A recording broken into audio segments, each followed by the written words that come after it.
પ્રકરણ 6 કંપનીની સભાઓ મીટિંગ્સ ઓફ ધ કંપની પ્રસ્તાવના ઇન્ટ્રોડક્શન કંપની એ કાયદા દ્વારા અસ્તિત્વ ધરાવતી વ્યક્તિ છે. કંપનીનું સંચાલન અને વહીવટ લોકશાહી રીતે ચાલે છે.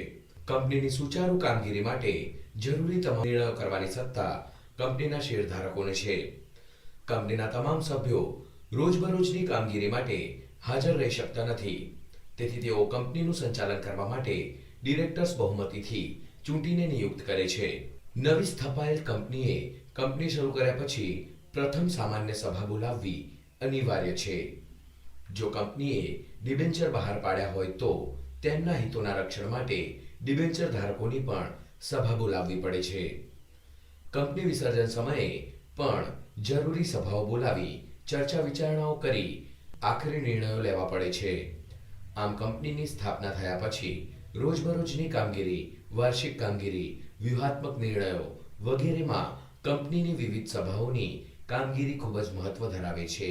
1. અર્થ મીનિંગ સભા એટલે જ્યારે બે અથવા બેથી વધારે વ્યક્તિઓ એક જ જગ્યાએ સાથે મળે, ચર્ચા વિચારણા કરે અને એક સર્વસામાન્ય મુદ્દા અંગે બહુમતીથી નિર્ણય લે છે. કંપનીના સભ્યોની વૈધિક અને અવૈધિક સભા બોલાવીને તેમાં જુદા જુદા પ્રશ્નોની ચર્ચા વિચારણા કરી નિર્ણયો લેવામાં આવે છે.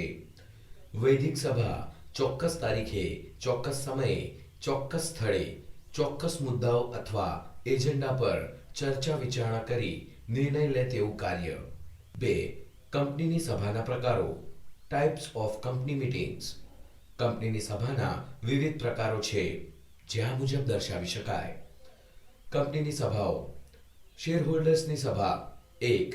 પ્રથમ વાર્ષિક સામાન્ય સભા 2. વાર્ષિક સામાન્ય સભા 3. અસાધારણ સામાન્ય સભા. ડિરેક્ટર્સની સભા 1. સંચાલક મંડળની સભા 2. સમિતિ સભા. ખાસ સભાઓ 1. વર્ગ સભા 2. લેણદારોની સભા 3. કંપની વિસર્જન સમયની સભાઓ. શેરહોલ્ડર્સની સભાઓ શેરહોલ્ડર્સ મીટિંગ કંપનીના શેરહોલ્ડર્સ એ કંપનીના ખરા માલિકો છે, તેથી તેમની સભાઓ મહત્વની છે.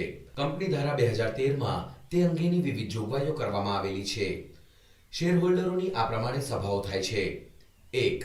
પ્રાથમિક વાર્ષિક સામાન્ય સભા first annual general meeting FAGM share દ્વારા મર્યાદિત જાહેર કંપનીએ ધંધાનું નોંધણીનું પ્રમાણપત્ર મળ્યા પછી આ સભા બોલાવવી પડે છે. કંપનીએ આ સભા પ્રથમ નાણાકીય વર્ષના અંતથી 9 માસના સમયગાળા દરમિયાન યોજવી જોઈએ.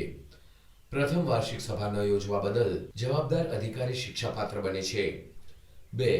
વાર્ષિક સામાન્ય સભા annual general meeting AGM company દ્વારા અનુસાર જાહેર કે ખાનગી કંપનીએ દર વર્ષે વાર્ષિક સામાન્ય સભા યોજવી ફરજિયાત છે. એક વખત આ સભા બોલાવવી પડે છે. 2 વાર્ષિક સામાન્ય સભાઓ વચ્ચે 15 માસથી વધુ સમયગાળો ન હોવો જોઈએ. સભા ધંધાની કામગીરીના ચાલુ સમય દરમિયાન કંપનીની રજિસ્ટર્ડ ઓફિસે યોજવી જોઈએ. વાર્ષિક સાધારણ સભામાં આ બાબતો રજૂ કરી નિર્ણયો લેવામાં આવે છે. 1. વાર્ષિક હિસાબોની રજૂઆત ડિરેક્ટર્સ રિપોર્ટ રજૂ કરવા, ઓડિટર્સ રિપોર્ટ રજૂ કરવા. 2. ડિવિડન્ડની જાહેરાત કરવી. 3. નિવૃત્ત થતા ડિરેક્ટર્સની જગ્યાએ નવા ડિરેક્ટર્સની નિમણૂક કરવી. 4. કંપની ઓડિટરની નિમણૂક અને તેનું મહેનતાણું નક્કી કરવું. 5. પ્રમુખ સ્થાનેથી જે અન્ય બાબતો રજૂ થાય તે. 3.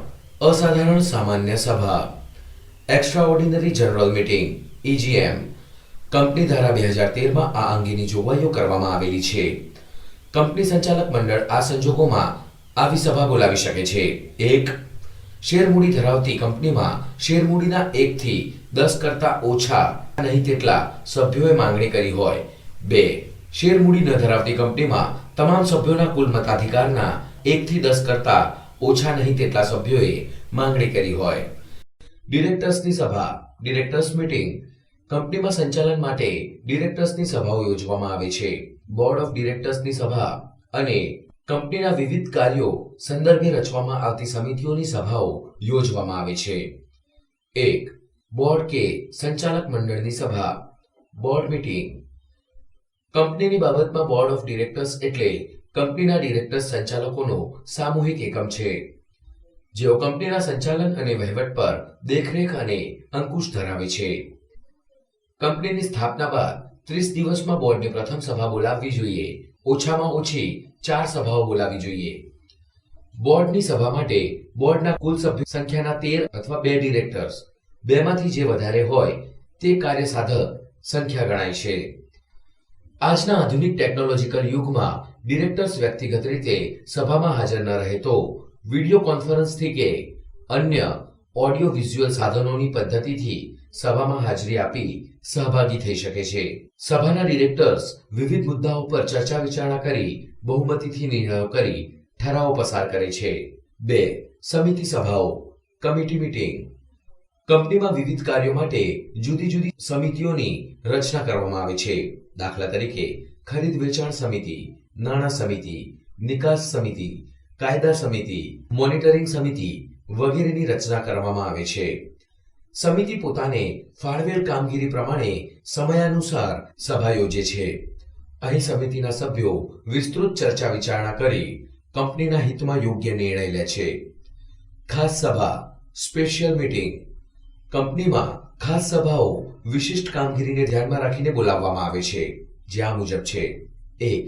વર્ગ સભા, ક્લાસ મીટિંગ. કંપની જુદા જુદા પ્રકારના શેર બહાર પાડે છે.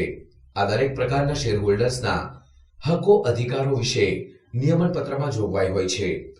આ જોગવાઈ અનુસાર જુદા જુદા વર્ગના શેર હોલ્ડરોની સભા બોલાવવામાં આવે છે. આ ઉપરાંત 1. ડિરેક્ટર્સની સભા, 2. ડિબેન્ચર હોલ્ડરોની સભા, 3. લેણદારોની સભા, લેણદાર સાથે પતાવટ કરવા માટે, 4. બાકી ભરવાપાત્ર શેરધારકોની સભા વગેરે બોલાવવામાં આવે છે. અહીં દરેક વર્ગનું હિત જળવાય તે માટે આવી સભાઓ બોલાવવામાં આવે છે, જેથી પારદર્શિતાની સાથે યોગ્ય વ્યૂહાત્મક નિર્ણયો લઈ શકાય. 2. લેણદારોની સભા, ક્રેડિટર્સ મીટિંગ. કંપનીના લેણદારો સાથે પતાવટ કરવા માટે આ સભા બોલાવાય છે. જ્યારે કોઈ લેણદાર સમાધાનની દરખાસ્ત માટે કોર્ટમાં અરજી કરે અથવા કોર્ટ લેણદારોના વર્ગની સભા બોલાવવાનો હુકમ કરે ત્યારે આવી સભા બોલાવવામાં આવે છે. 3. કંપની વિસર્જન સમયની સભાઓ. કંપનીના કાયદેસરના વિસર્જન સમયે વિસર્જન અધિકારી તેને યોગ્ય લાગે તેટલી વિવિધ સભાઓ બોલાવે છે.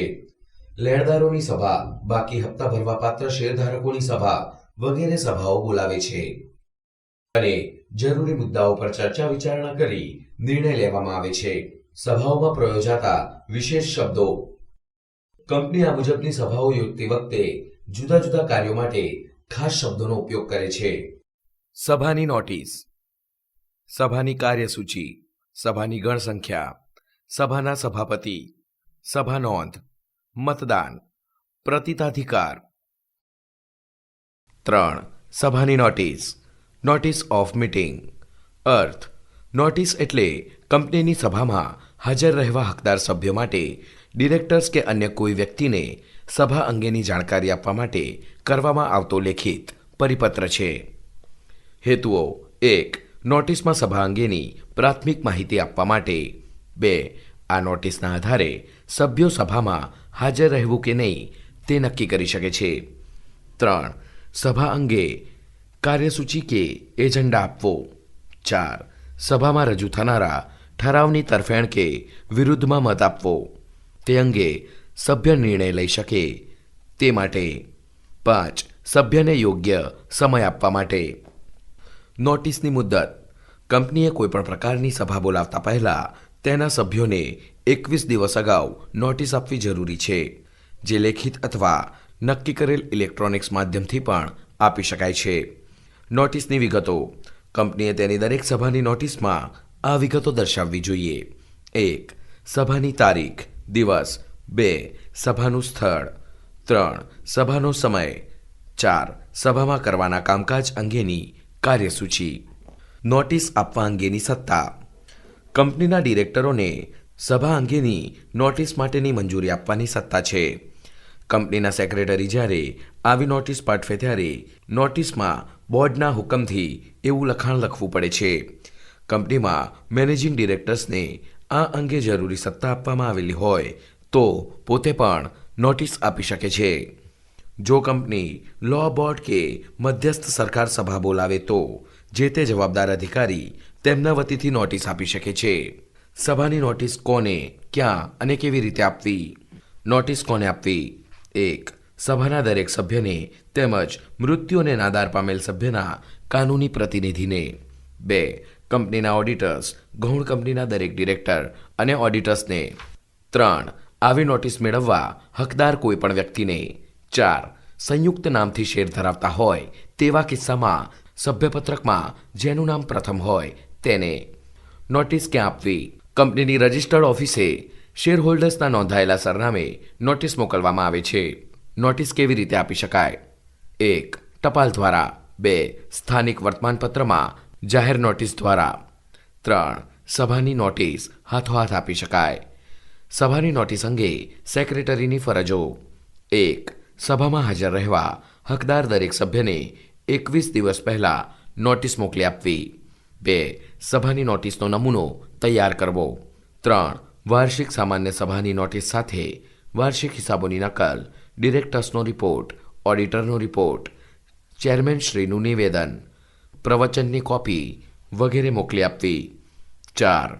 અસામાન્ય સભાની નોટિસ સાથે સમજૂતી દર્શક નિવેદન મોકલવું. 5. શેરહોલ્ડર્સની મંજૂરી અન્વયે કરવાના કાર્યોની યાદી અને ઠરાવનો મુસદ્દો. 6. ચેરમેન જે બાબત રજૂ કરે તે. 4. કાર્યસૂચિ, એજન્ડા. અર્થ: કંપનીની સભામાં જે કાર્યો કરવાના હોય તે કાર્યોની યાદીને કાર્યસૂચિ કહે છે.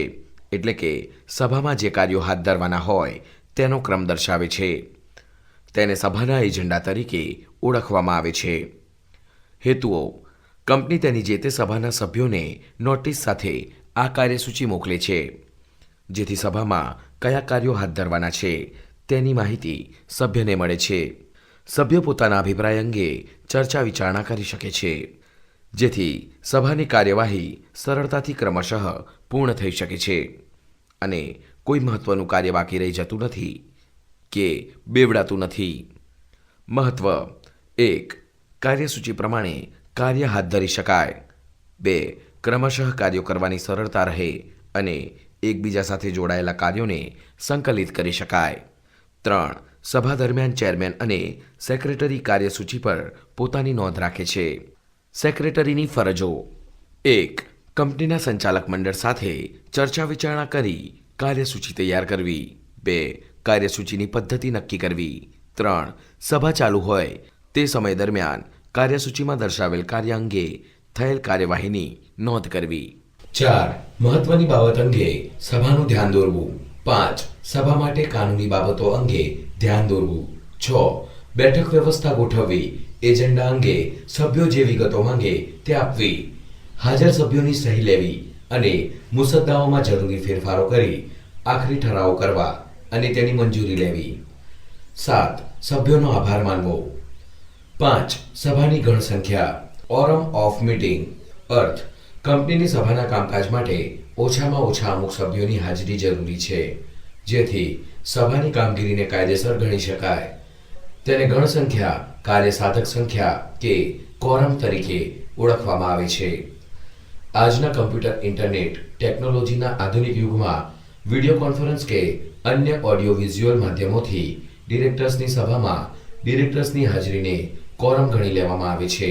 મહત્વ: દરેક સભામાં ઓછામાં ઓછા અમુક સભ્યોની હાજરી અનિવાર્ય છે. તેના અભાવે સભાનું કામકાજ કાયદેસર ગણાતું નથી અને સભા મુલતવી રાખવી પડે છે. 1. જાહેર કંપનીની બાબતમાં શેરહોલ્ડરોની સંખ્યા 1000 સુધી હોય તો હાજર 5 સભ્યો 1001 થી 5000 સુધી સભ્ય સંખ્યામાં હાજર 15 સભ્યો 5001 થી વધુ સભ્યો હોય તો હાજર 30 સભ્યો ગણ સંખ્યા તરીકે માની લેવામાં આવે છે. 2. ખાનગી કંપનીની બાબતમાં વ્યક્તિગત રીતે હાજર રહેલા 2 સભ્યોને ગણ સંખ્યા તરીકે માની લેવામાં આવે છે. 3. મોકૂફ રખાયેલ સભા જ્યારે મળે ત્યારે નિયત સમયથી 30 મિનિટમાં કાર્યસાધક સંખ્યા ન થાય તો હાજર રહેલા સભ્યોની સંખ્યાને જ કાર્યસાધક સંખ્યા ગણી લેવામાં આવે છે અને સભાની કાર્યવાહી પૂર્ણ કરવામાં આવે છે. 4. એક જ વ્યક્તિની કંપનીના સંદર્ભમાં ઉપરની જોગવાઈઓ લાગુ પડતી નથી. 6. ચેરમેન ઓર ચેરપર્સન. અર્થ: કંપની સભાની કાર્યવાહી ચલાવવા માટે સભ્યો દ્વારા જે વ્યક્તિની પસંદગી કરવામાં આવે તે વ્યક્તિ ચેરમેન તરીકે ઓળખાય છે. સભાની કાર્યવાહી યોગ્ય રીતે ચલાવવા માટે સભા સંચાલન કરવા માટે કંપનીના સભાસદ દ્વારા જે વ્યક્તિની નિમણૂક કરવામાં આવે તેને સભાપતિ કહે છે. ચેરમેનની પસંદગી અને મહત્વ. સભાની કાર્યવાહી અને કામકાજ વ્યવસ્થિત રીતે શાંત વાતાવરણમાં ચલાવવા માટે કંપની સભાના વડા તરીકે જે વ્યક્તિને નિમે તેને સભાના ચેરમેન કે સભાપતિ તરીકે ઓળખવામાં આવે છે. જો સભામાં કોઈ ચેરમેનની પસંદગી કરવામાં ન આવી હોય તો તે સભા કાયદેસર ગણાતી નથી. સામાન્ય રીતે સંચાલકના વડા સભાપતિ તરીકે કાર્ય સંભાળે છે. ચેરમેન સમગ્ર સભાનું સંચાલન સંભાળે છે. સભાના નિર્ધારિત થયેલા કાર્યો ચોક્કસ ક્રમમાં વ્યવસ્થિત રીતે થાય. જરૂરી ચર્ચા વિચારણાના અંતે યોગ્ય નિર્ણયો અને ઠરાવો કરવામાં ચેરમેન મહત્વની ભૂમિકા ભજવે છે. જો કોઈ ડિરેક્ટર સભાપતિ તરીકે કાર્ય કરવા તૈયાર ન હોય કે સભાના નિર્ધારિત સમય પછી 15 મિનિટમાં કોઈ ડિરેક્ટર હાજર ન થાય તો હાજર રહેલા સભ્યો પોતાનામાંથી કોઈ એકને પ્રમુખ તરીકે ચૂંટી કે પસંદ કરી શકે છે. એક જ વ્યક્તિની કંપનીના સંદર્ભમાં ઉપરની જોગવાઈઓ લાગુ પડતી નથી. લાયકાતો. સભાપતિ સભાનો નેતા છે. તેને સભાનું સંચાલન કરવાની કાર્યવાહી સંભાળવાની હોય છે.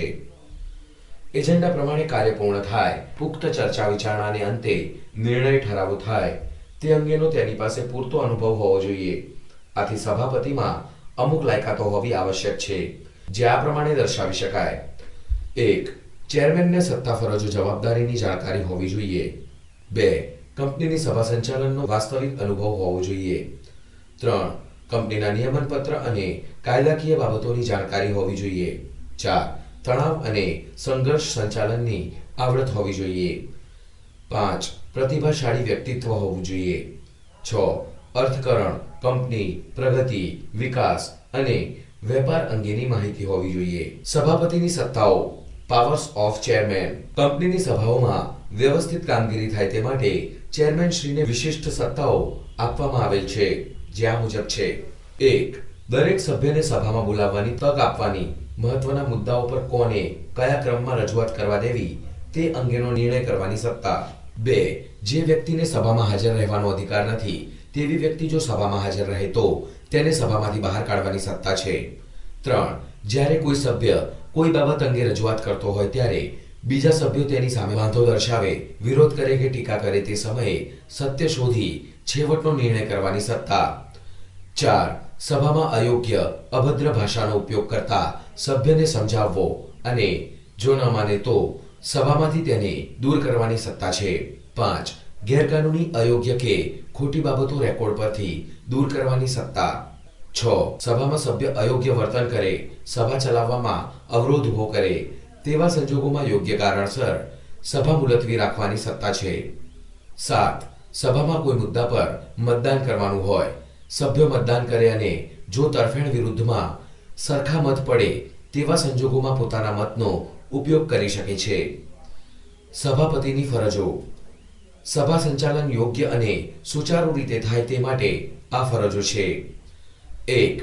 સભાની કાર્યવાહી શાંત વાતાવરણમાં સુચારુ રીતે ચાલે છે કે કેમ તે જોવાની ફરજ. 2. નિયમાનુસાર કોરમ છે કે નહીં તેની ખાતરી કરવાની ફરજ. 3. સભાની કાર્યવાહી નિશ્ચિત કરેલ કાર્યસૂચિ પ્રમાણે ક્રમશઃ હાથ ધરાય અને બધા કાર્યો પૂર્ણ થાય તે જોવાની ફરજ. 4. સભામાં દરેક સભ્યને બોલવાની તટસ્થ રીતે તક આપવાની ફરજ છે. 5. સભામાં લઘુમતી સભ્યોનો અભિપ્રાય ધ્યાનમાં લેવો. 6. સભામાં જરૂર જણાય તો મતદાન કરવાની ફરજ. 7. પ્રમુખે પોતાના મતનો એટલે કે કાસ્ટિંગ વોટ કાળજીપૂર્વક ઉપયોગ કરી પરિણામ જાહેર કરવું. 7. સભા નોંધ. મિનટ્સ. અર્થ. સભા નોંધ એ સભામાં થયેલા કામકાજ અને નિર્ણયો અંગેની મુદ્દાસર લેખિત સ્વરૂપની કરવામાં આવેલી નોંધ છે. કંપની ધારા પ્રમાણે કંપનીએ દરેક સભાઓની, દાખલા તરીકે સામાન્ય સભા, ખાસ સભા, ડિરેક્ટર્સની સભા, સભ્યોની સભા, કમિટી સભા વગેરે ની નોંધ રાખવી જોઈએ. સભા નોંધ એ સભામાં થયેલ કાર્યો અંગે લેવાયેલા નિર્ણયો અને ઠરાવોનો લેખિત પુરાવો છે. કંપની સેક્રેટરી સભા પૂરી થઈ ગયા બાદ કાર્યસૂચિ અનુસાર સભા નોંધ તૈયાર કરે છે.